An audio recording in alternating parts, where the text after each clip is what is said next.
Notizie settimanali sul gaming. La settimana scorsa è stata sicuramente dominata dallo State of Play, evento molto deludente, e del perché ve ne ho parlato in un video dedicato che potete recuperare cliccando sulla scheda che si apre in questo momento, ma soprattutto della comparsa della voce Quest 3S nello store meta tra i dispositivi supportati dai giochi. Di questo e di molto altro vi parlerò nei prossimi minuti. Disattivate l'adblock prima di proseguire e ricaricate la pagina per dare un senso al tempo che dedico per portarvi questi contenuti, e ringrazio Loris e un grandissimo abbraccio a Francesco per il generoso supporto. Gentaglia, non mi abituate e non esagerate con le scorribande per riempire il forziere della baia, altrimenti mi costringete a chiedervene sempre di più. Ovviamente scherzo, perché ogni vostro grande e piccolo contributo è ben accetto e so che ognuno contribuisce in base a quello che può, e sappiate che ogni vostro gesto è ben apprezzato, e sapete benissimo che spesso creo anche degli eventi per ricambiare in qualche modo con qualcuno di voi, quindi non è solo un ricevere senza far nulla. Detto ciò, mollate gli ormeggi e spiegate le vele, perché il vento delle notizie è a favore, per cui salpiamo.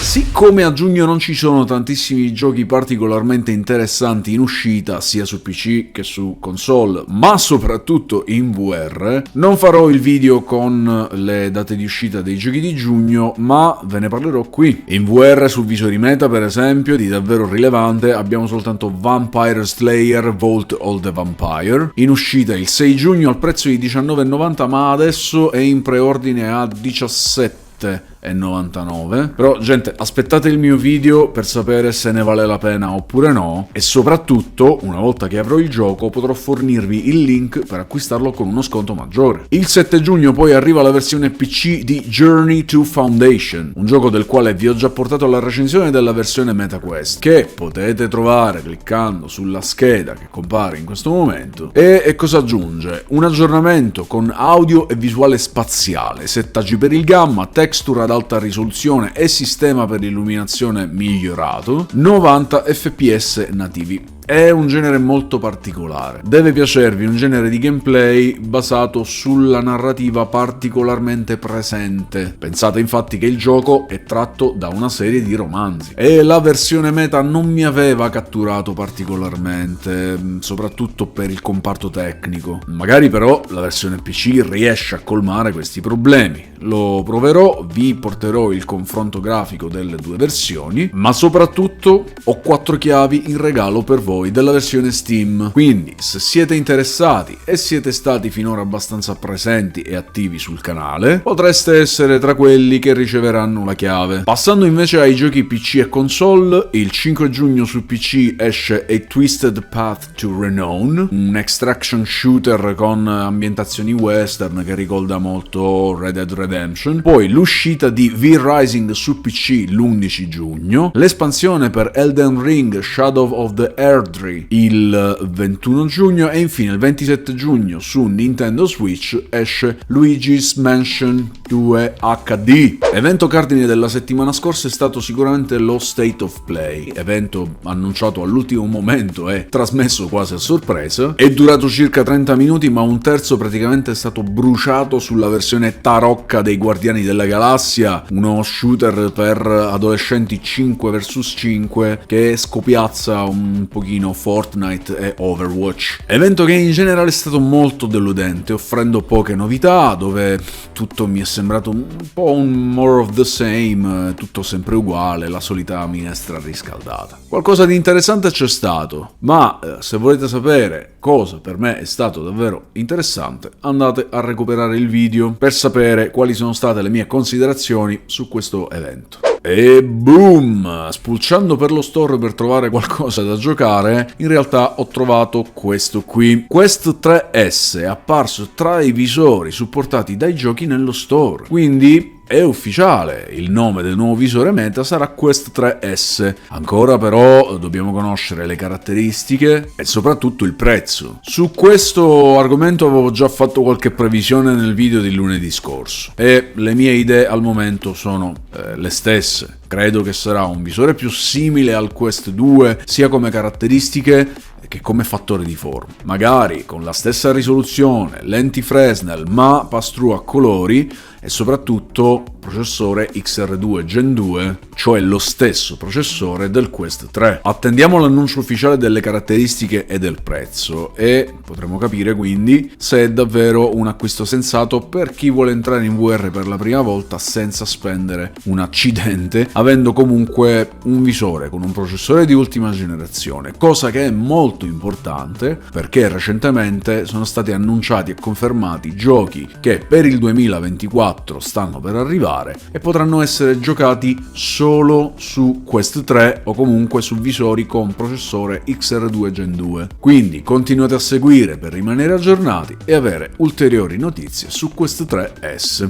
Per quanto riguarda il settore flat invece per questa settimana ho trovato solo una notizia davvero rilevante sulla quale abbiamo discusso anche in questi giorni con il resto della marmaglia sul gruppo Telegram. Si vociferava di un nuovo gioco Sony in cantiere e per qualche ragione si era diffusa la voce su Days Gone 2, voce che però sarebbe stato fantastico, ma ahimè è stata smentita nelle ultime ore addirittura da Jeff Ross in persona, che sarebbe un membro senior del team di sviluppo del primo capitolo di Days Gone. Ha fatto capire insomma che un sequel non solo non è in lavorazione, ma che non lo sarà mai. Le sue parole infatti sono state molto chiare. Molti fan mi chiedono del sequel di Days Gone, ma rispondo che le alte sfere di Sony non hanno mai apprezzato particolarmente i guadagni realizzati, quindi non ne sentirete parlare né allo State of Play né mai. Categorico, ragazzi, quindi più chiaro di così. Ed è un vero peccato perché vorrei sapere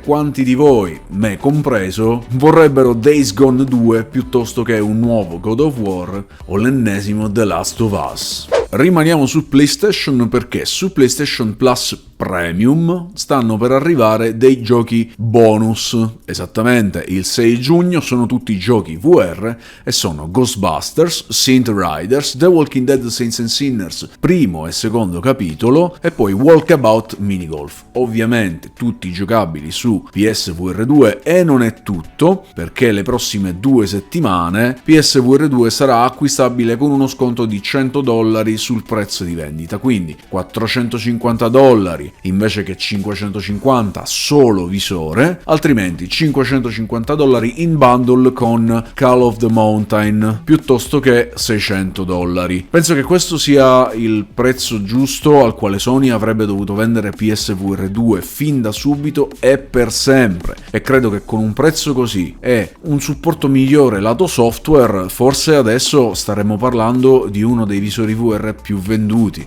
Credo che ormai sia troppo tardi però, è che nonostante l'ufficialità del fatto che PSVR 2 sarà utilizzabile su PC tramite un adattatore recentemente certificato fra l'altro dalla RRA in Corea, credo che l'arrivo di un più economico Quest 3S potrebbe ancora dare del filo da torcere a PSVR 2, nonostante però, attenzione, stiamo parlando di un visore con dei pannelli OLED e tracciamento degli occhi. Ormai però proprio grazie a Meta l'abbiamo capito, l'utente vuole giocare ma vuole risparmiare, quindi se a questo prezzo più basso PSVR 2 potrebbe risultare un ottimo acquisto rispetto ad altri visori, dubito che tornando al suo prezzo originale possa continuare a essere competitivo oppure preferito rispetto ad altri visori PC o all-in-one più economici. Soprattutto perché parliamo di un visore comunque con lenti Fresnel e soprattutto utilizzabile su PC sempre solo tramite cavo. Asgard Wrath 2 continua a stupire e finalmente è arrivato l'aggiornamento col miglioramento grafico per Quest 3. Abilitando il miglioramento grafico si rinuncia ai 90 Hz, ma si attivano texture a risoluzione più elevate, miglioramento della qualità dei modelli e dei materiali, nuove texture più definite per superfici e modelli. La patch inoltre ha un peso di 7 giga e mezzo, però per carità vi ho già spiegato in altri video come funziona,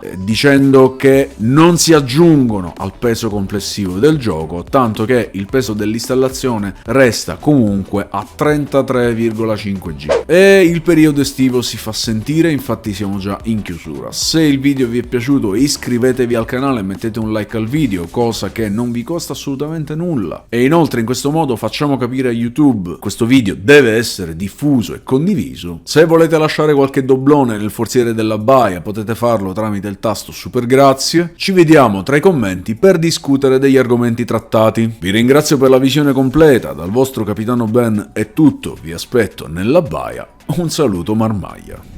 Ho ho!